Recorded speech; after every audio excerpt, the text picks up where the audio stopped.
Today's guest is someone who I was introduced to through my incredible assistant, Hannah.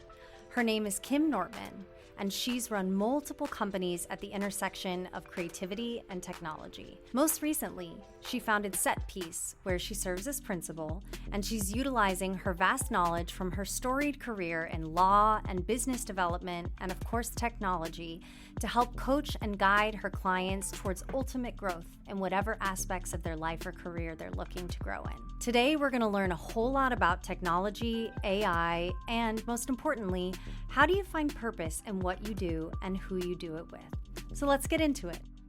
Kim, welcome. Thank you. Thank you so much for being here. We actually have never met before this moment, but we share a very important person in common. I mean, she's actually a very new assistant still, but I feel like I have known her for many years, has known and worked, for you many years ago. She said to me, like, you and Kim just have to meet. You guys are just going to be obsessed with each other. So here we are.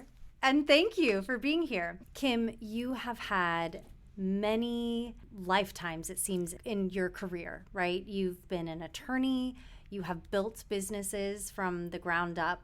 So talk to me a little bit about your career story and how did you get to where you are today? Absolutely. Thank you for having me. I'm thrilled to be here and also absolutely adore our mutual connection. So I'm very happy that she gets to spend her days with you now. So my name is Kim Nortman. I have spent my career at the intersection of creativity and technology in various incarnations, which we can get into. I am a native Angelino, born and bred. Oh, wow. What part? So I grew up in the San Fernando Valley, and now I live in Mid-City as an adult. Had spent some time on the East Coast in the middle there, but had to come back and bring my husband back and get to raise my kids around my entire extended family, which is really special. Yeah. Alluded to it, but mom to two amazing daughters, 11 and 8 years old. Okay. And two equally amazing dogs. Love it. Love it. So coming out of college, I actually started my career as a journalist. Same. Really? Yeah. Okay. Love that. So we knew we were going to have deeper connections here.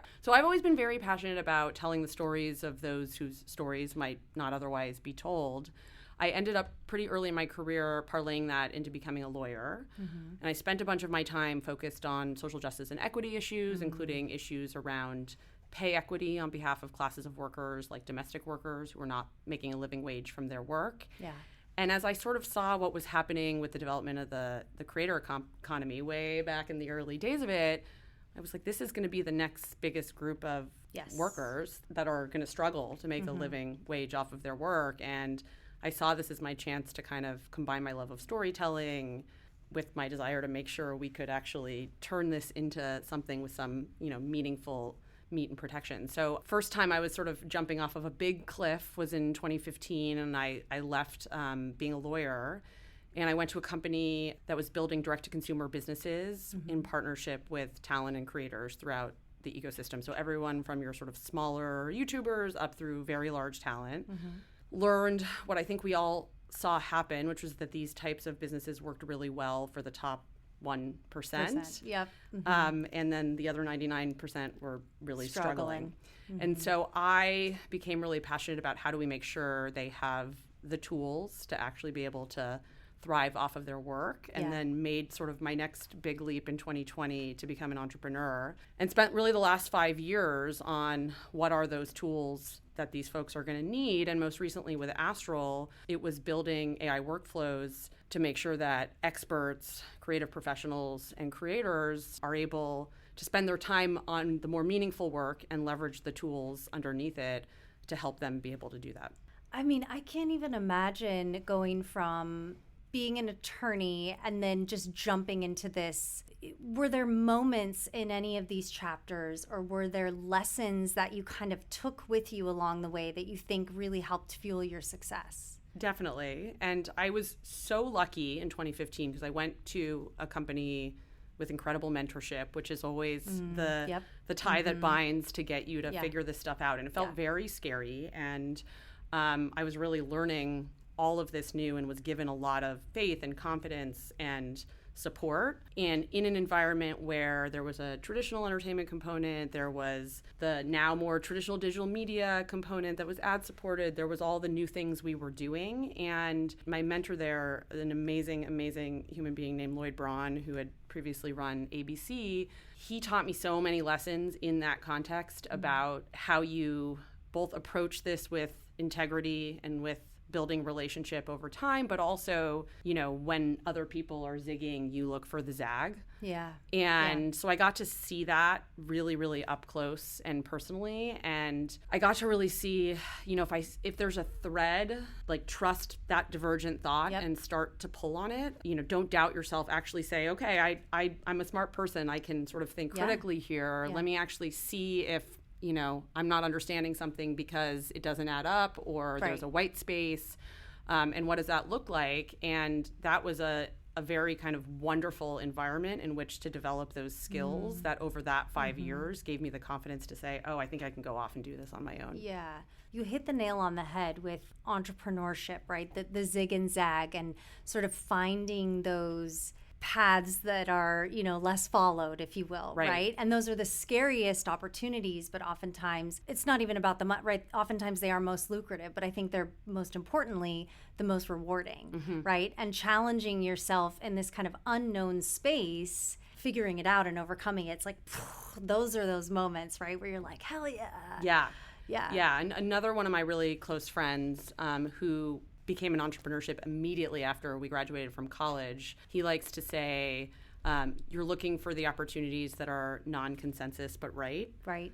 In order to do that, you have to be willing to go after opportunities that are non-consensus and end up being wrong. Yeah. And you have to be able to fail and work through that and learn from it and then course correct. And I feel like that's one of the most important aspects of being a successful entrepreneur. Yeah. I mean, and failure, right? I think that everyone's afraid to fail, but I think that is where you learn the most valuable lessons. Has there been a moment where you look back on, you're like, that was a failure and it led me to this? Yes. I mean, in the course of this journey building this company, settled into a hypothesis of where the world was going, and tried to achieve growth through that, where we were just bumping up against the edge of really thinking we had fit when we didn't have fit, and had to make incredibly hard decision to say, but we've been learning things and we have garnered these unique insights through this, and we have some conviction of something adjacent to this that we think is, again, a thread we need to pull,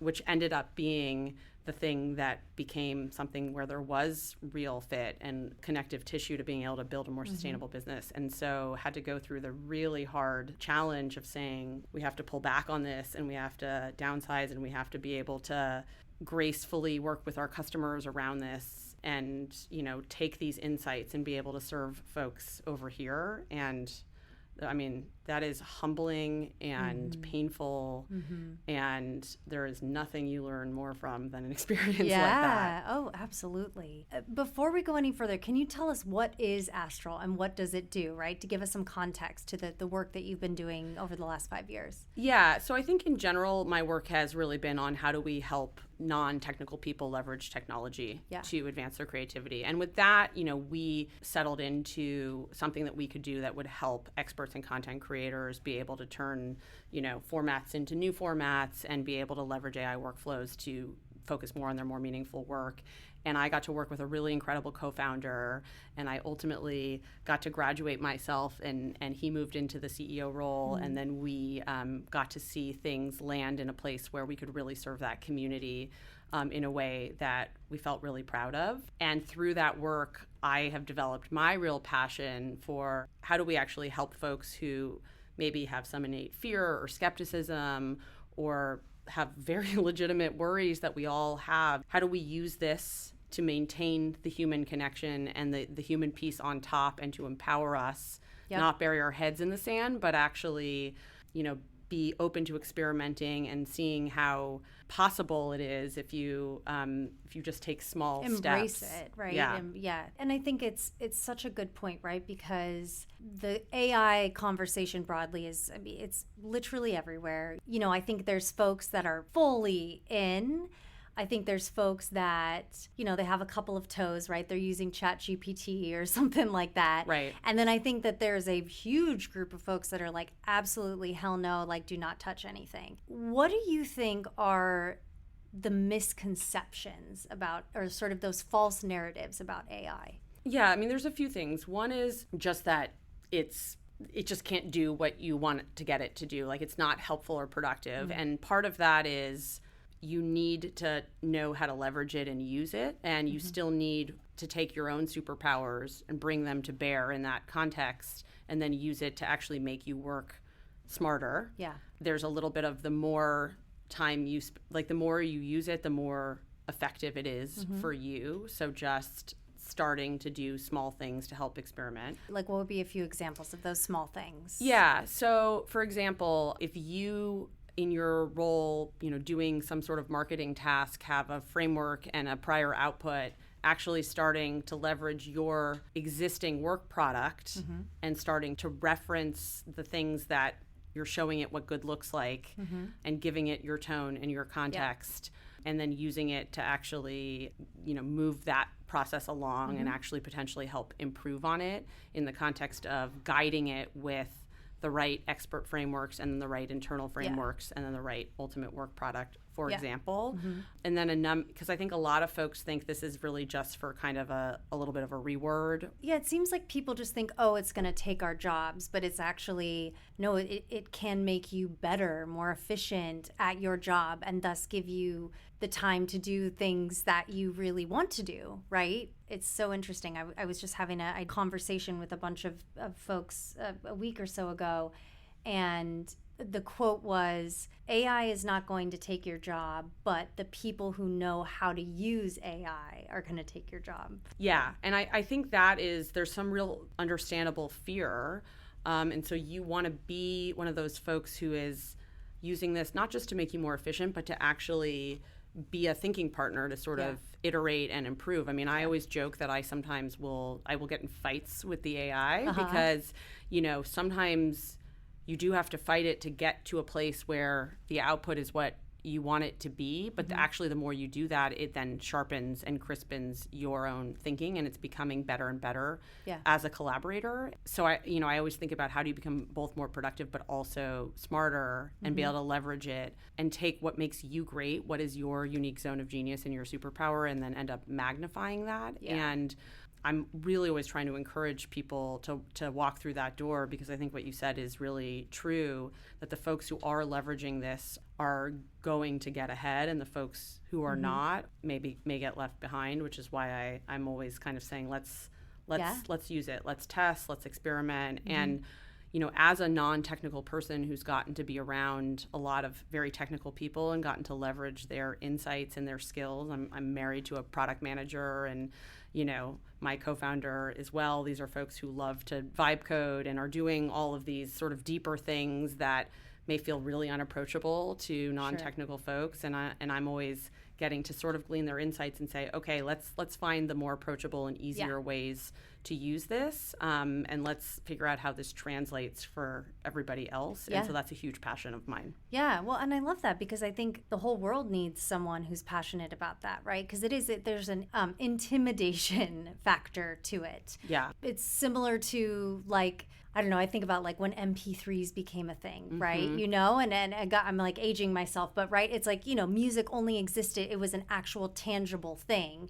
And then now it's like, whoa, what is that? You didn't want to touch it. It was changing. The world was shifting, right? People avoided it. I know the work that you do at Astral is helping creators and experts to basically maximize, right, kind of what they're creating and how they're putting it out there. Can you break it down a little bit more so that, maybe someone listening might be interested in how that works?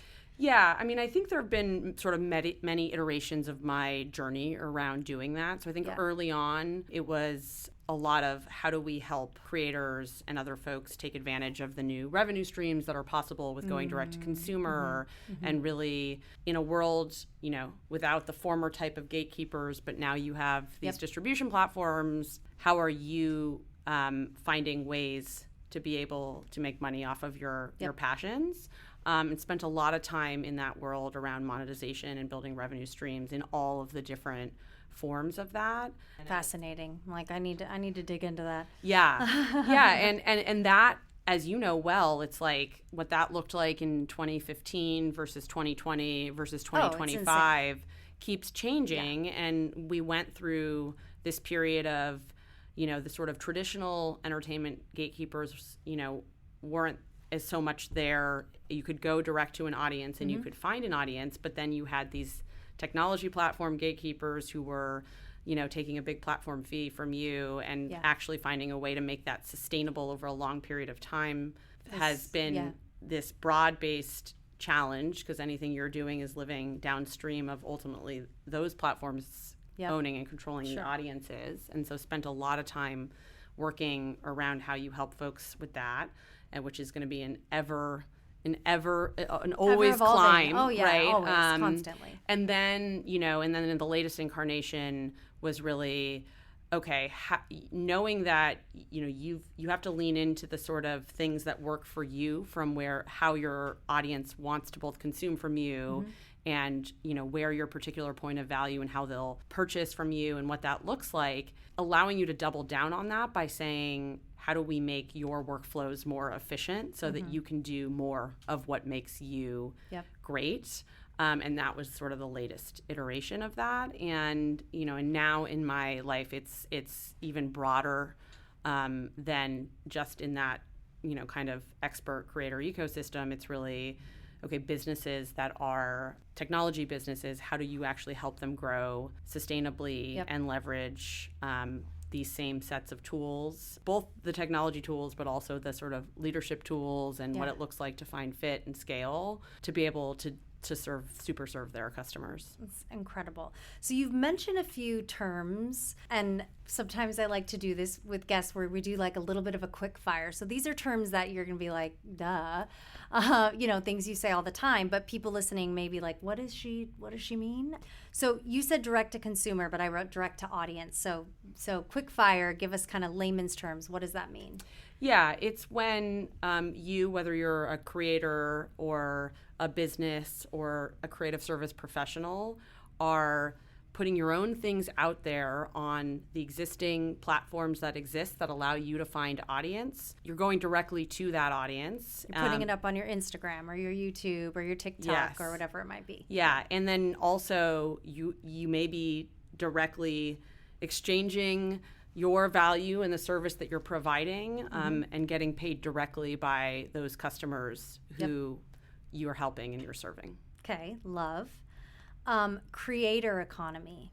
It's like the gorilla now. It's changed so much over time, but it is this world of people who are making a living off of their passions by going directly to their fan bases. Community monetization. Where the audiences and the fans and the people who get value out of what you put into the world are paying you in some form or another for that value that you're delivering to them. Yeah, and a lot of times those are like, subscribe to this, subscribe to that, right? Or, buy my guide to, how to buy my workout guide or buy this, Yeah, it's digital goods. Yeah. It's maybe content that's exclusive to them. It's subscriptions. It's your expertise. It's your frameworks and your templates and your tools that you use to do what you're doing. Yep. It's your Substack, your newsletter. It's all of that good, juicy stuff. Okay, and last term, knowledge commerce. Yeah, this is really about the world of experts who have some expertise to offer, and there is an exchange of money for that expertise. On my social feed, if it's someone in health and wellness, it's like they all have these sort of guides, or I think a lot of a lot of these creators, they have this like, this is my spiel. This is what this is what I'm sharing with the world, and you can have it too, right? And here you go. Yeah, and a lot of times it's that playbook of, I've built a successful business. Yes. And here is how I was able to do that. And then there's really tactical tips for how do you get from A to Z with all of the steps in between along the way. Okay, so now I want to get a little into like, the heart, the feels. You mentioned, you're mother to two, and I could just tell even from the first thing you said, just how important family is. Being an entrepreneur, being a woman in a crazy industry, and being a mom, talk to us a little bit about how is your identity shaped and how do you go about day to day kind of wearing these different hats? Yeah, I mean, it has fundamentally transformed my identity in ways that I think have just made me better and sharper and more in focus. You know, the different hats evolves over time. Yeah. And there's a push and pull depending on kind of what needs you the most in any phase. Yeah. You know, people might not love to hear this, but I have a wonderful business coach who has said, you know, you can have it all, but just not all at once. I couldn't agree more. People throw out the term, how do you do it all and how do you balance it all? I'm like, there is no such thing. It's almost a day at a time, right? Right. Today I was a little bit of a better mom than I was, you know, a CEO. And tomorrow, you know what I mean? It's sort of, like you said, it's where are the most needs, where are the most demands. Right. I mean, it's similar to being an entrepreneur where so much of the job is figuring out which fires to let burn and which fires to put out. 100%. Yep. And so if you sort of expand that, it makes you, I mean, this sounds kind of crazy, but it makes you better at that sort of ruthless prioritization more broadly of what are sort of the things both where I'm finding energy and time to lean in because I'm called to it, but also that really need me. Yeah. So I think it's always evolving. And for me, it has shifted phase dependent of how old my kids are and what stage of entrepreneurship I'm at and my business and what I'm doing. And so it's not been linear, but it has the combination of both being an entrepreneur and a mom at the same time, I think has helped me kind of invest my ego in speed to learning, not what I already know, and evolving and adapting. And that I think has just made me better on some level in all things, despite the fact that some days I'm terrible at one thing or another. Sure. I mean, I think that's how it is. No one is ever perfect and running on all cylinders all the time. And you mentioned coaching. I mean, if you're open to it, I'd love to hear your POV on that, right? And just sort of, even when you're at the top of your game, which clearly you have been for many years, right? But there's still always this need to learn and grow. Coaching transformed my life. My coach is the most spectacular woman on earth. Her name is Susan Sirota, and I have enormous respect for her. She has, scaled massive businesses. She's done it all on her end, and she's seen it all from, seed through IPO. And just always is able to see around those corners and help you uncover your own blind spots and help you make long-term transformational change at the same time that you're making short-term business impact, which is profound. So she has had a life-changing impact on me. And being open to knowing that you don't know everything is actually the thing that makes you learn the quickest. Couldn't agree more. And has also really inspired me, and I in my own life, post running my company, have coached other founders and CEOs and found deep passion in that, because my most joyful state is kind of impact through people and being able to help other people grow into their leadership and be able to help other people avoid mistakes that they might make. And I got really inspired to do that as a direct result of the impact that it made on me. And it's one of the most rewarding things I've done, is to be able to watch that impact hopefully happen in even a tiny fraction of the amount with other people. I love it's so beautiful, right? For me, I feel like it's what you said about always being open to learning, right? And I think as you were saying that, I sort of in my mind thought, wow, the older and the more experience that I get, I actually feel like I'm more open-minded to that than ever, right? I think there's sort of like an arrogance when you're young, right? I don't need that, like I've got this. And anyways, I was just sort of reflecting on how, at any age, at any stage, I mean, you could be in your 80s or 90s, like there's always growth and there's always something to do and learn. And I think that's incredible. Yeah, I've found a tremendous amount of purpose in it, and have it's become an enormous passion of mine to help entrepreneurs along their journey. And I think the thing you were just saying, it really resonates too, but part of it is just that that sort of arrogance early in your career is actually adaptive, especially sometimes as a woman, where you feel 100%. like you need to kind of help. move through spaces and you feel like you need to project that you know what you're doing in different areas. And I think one of my biggest breakthroughs was actually understanding when I was a leader myself, that the sort of vulnerability and asking for help and leaning into what I am really great at empowered the rest of the team to actually step up and feel that sense of autonomy and responsibility and ownership. And people want to help you. If you bring your superpowers to bear, they respect you, and they also respect that you are clear about what you don't know. And so breaking through a little bit of that fear of like, I have to look and act like a specific type of tech leader, I think was what really allowed me to become a better leader myself. Yeah, I love that. I feel like at the end of the day, you strip all these layers away, we're all just humans. Right. And all we crave is connection, right? And I think if we're able to really lean into that in our everyday, that's where you're going to have the best output and, people who really love what they do. I'd love for you to give some, I think there's a lot of people out there are either just kind of starting out in their entrepreneurship journey or thinking about it, right? And they're kind of on that ledge. What would be some advice that you have for them? Yeah, a couple things. The first biggest one is just start experimenting. Just start talking to people and asking a lot of questions of the people who you think might be a customer of the thing that you want to do.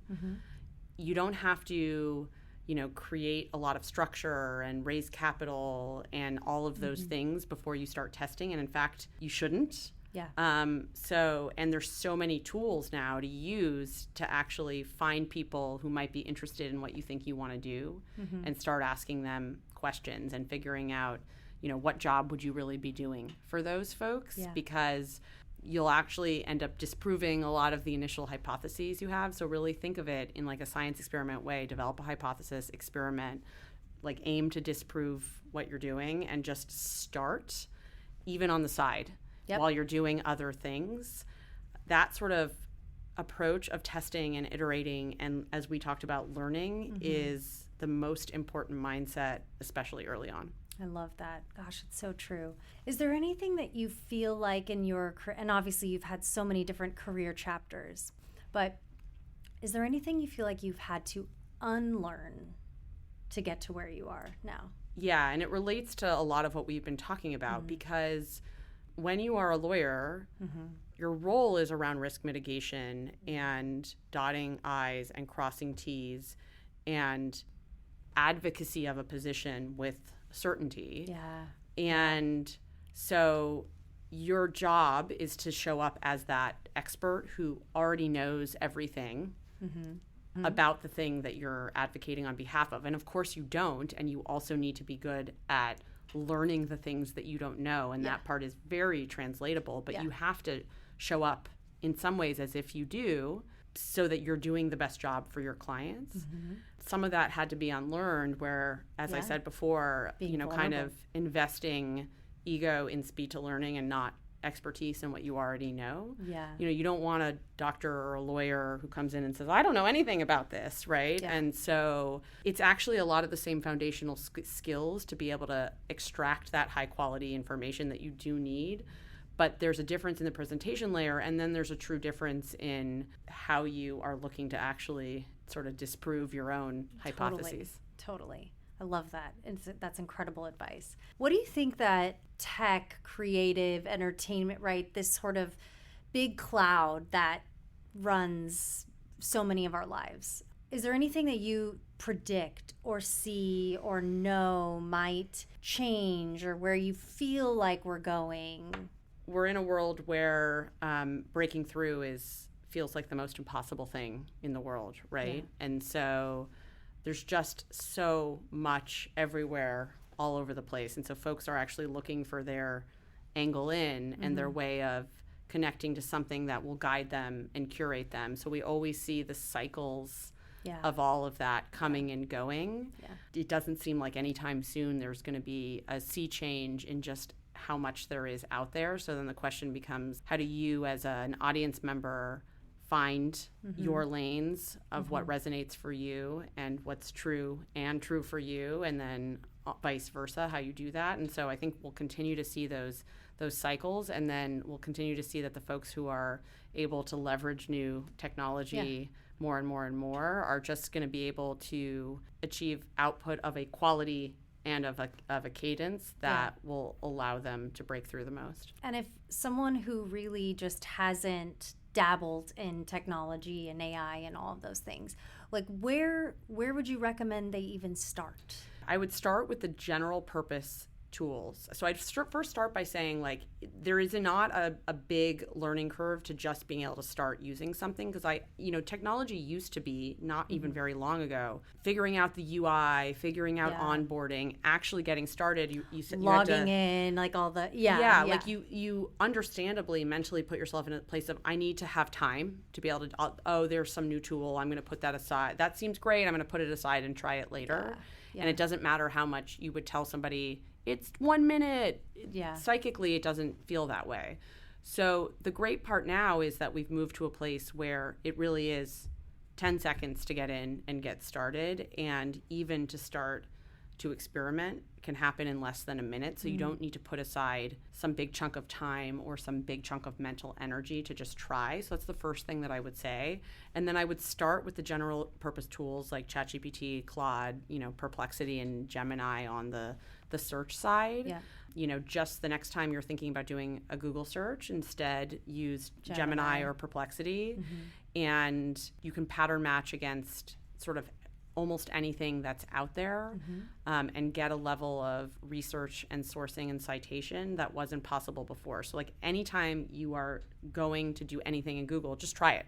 That is the easiest way to start, is to just try that and see what comes back. And then, I like to inspire people around just like creative uses for, ChatGPT and Claude without getting into any more specific tools that they thought weren't possible. So like I'll give kind of two fun examples that are, outside of the thing that you might think to use them. So my husband and I set up a little home gym in the back, and it has like a barbell and plates. And we wanted to be able to say, okay, to lift X amount of weight, what plates do I need to put onto this? And so and here are the plates that I have. Right. And so we put together just, not coding anything, just describing it into Claude.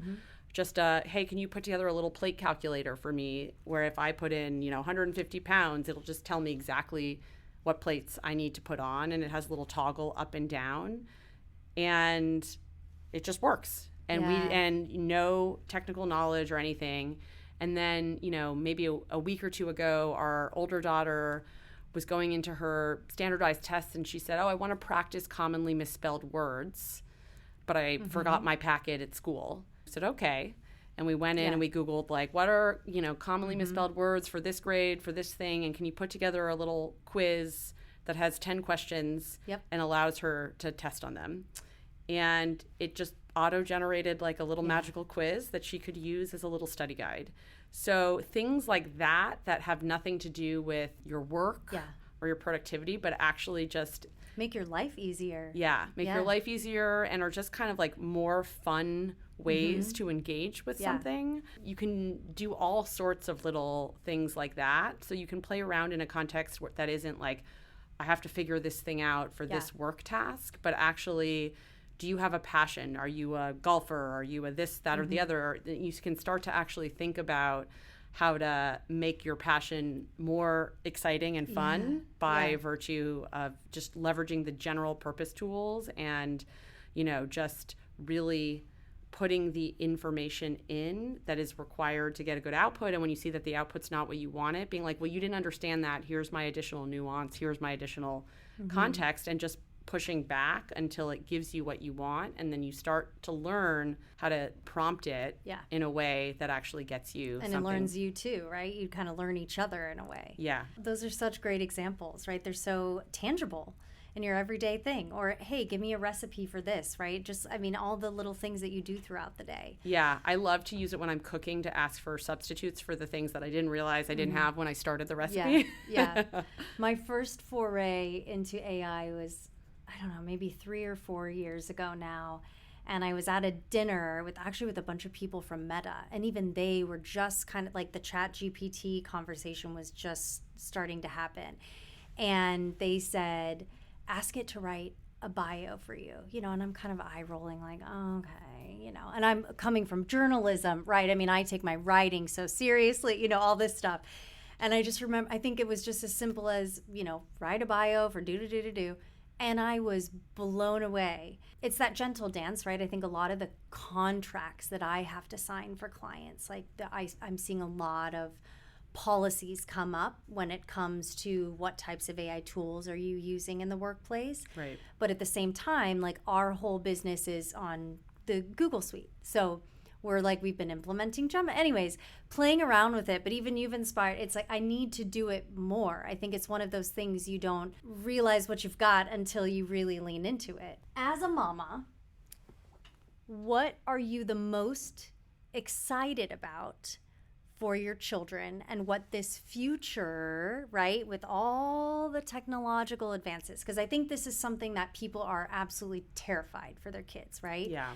But as someone with your POV, like give us sort of the warm and fuzzy of it. So the warm and fuzzy side is just an extension of kind of what we've been talking about, which is how can we free them up to do their most meaningful work and to really tap into what intrinsically brings them joy and inspiration and the unique value that they have to bring to the world. So that's the kind of the hopeful existential side of it. And then, I remember even when I was a kid, there was some panel that was happening and somebody said, the careers that are going to exist are going to be things that no one's even conceived of today. And I think that's incredibly true, more true, increasingly true. And so there's a lot of unknown. And how do we find joy in that journey and the discovery of the unknown while being thoughtful, but getting to go on this journey alongside of them where we all get to discover the unknown together. Yeah, it's a wild journey. I'm hopeful because I have to lead with that the intention here is good. And that we are creating a better world and a more efficient world and a world that is filled with and fueled by passion and excitement. Absolutely. And I think a key to that is going to be facilitating a childhood that is largely spent in person with other human beings and connections to find that. And I do think we have to be really conscious of that in order to help guide them into whatever that looks like. So that's definitely something I'm very attuned to as well. Yeah. One of the last things that I love to ask every guest is about the word joy. What is something in your life or in this moment that brings you joy? Yeah, I mean, it connects to my life's work in addition to, my personal purpose, which is I find joy through human connection, which is why I've done the work that I've done. It's why I love to, coach and mentor. It's why I was involved in the companies I was involved in. It's like, how do we facilitate more connection by even people far away being able to connect with people's stories? Yeah. And so any place where I can create and facilitate that sort of deeper connection is something that brings me a lot of energy and a lot of joy. So I have found that I get real inspiration through spending just deep quality time with the important people in my life, whether it's friends, family, kids, coworkers, all of it. Moving my body it brings me a lot of joy. There's a joke in my household with my husband and my kids that when I'm grumpy, it's either exercise or ice cream. The two extremes. Yeah, I actually get that. Yeah, I feel the same. Yeah, it's like, very binary. Yeah, it's totally one or the other. But it just actually allows me to create a little bit of space between myself and that emotional wave. By pushing myself and feeling more in my body brings me a ton of joy. And then music and dancing. Love. Kim, thank you so much for joining me. It was just a pleasure. And I know this is the first time we met, but I know it won't be the last. So where can we find you? How can we follow you? Where shall we go to find Kim? You can find me at Kim Nortman on LinkedIn. The best place to find me, or Kim@setpiece.co. Great. Thank you for having me. This was so much fun. And to all of you listening, thank you so much for joining us for another episode of Cultivated Conversations. Please reach out to us too at sayhi@cultivatedent.com. We want to hear from you. Send us your questions. Let us know who you want to hear from next. And thank you so much for tuning in. Until next time.